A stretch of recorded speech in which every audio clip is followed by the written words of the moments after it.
বিসমিল্লাহির রহমানির রহিম।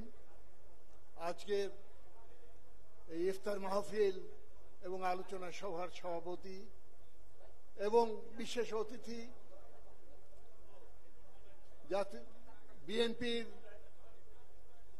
ভারপ্রাপ্ত চেয়ারম্যান জনাব তারেক রহমান, সম্মানিত নেতৃবৃন্দ, রোজাদার ভাই বোনেরা, আসসালামু আলাইকুম। আজকে আমরা এখানে মিলিত হয়েছি পবিত্র রমজানের শেষার্ধে, এমন একটা সময়ে যখন দেশ এবং জাতি একটা গভীর সংকটে নিমজ্জিত।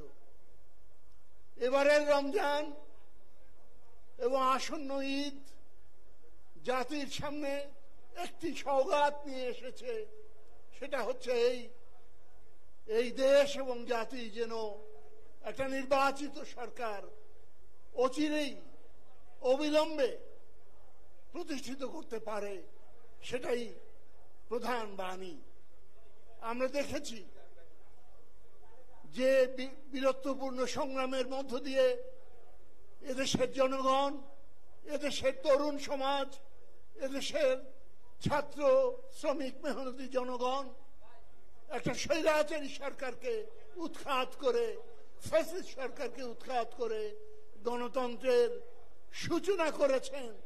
আজও তার পরিপূর্ণভাবে ঈপ্সিত লক্ষ্যে উপনীত হতে পারেনি এবং দুর্ভাগ্যের বিষয় তারই মধ্যে আবার নতুন করে শুরু হয়েছে ষড়যন্ত্র।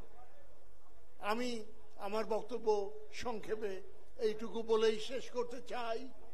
আমরা আমাদের এই সংগ্রামকে ইনশাআল্লাহ তার ঈপ্সিত লক্ষ্যে চূড়ান্ত পরিণতিতে, তার লজিক্যাল কালমিনেশনে আমরা উপনীত করব।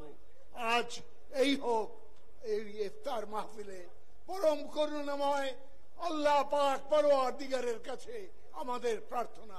এই বলে আমার বক্তব্য শেষ করছি। আপনাদের সকলকে ধন্যবাদ।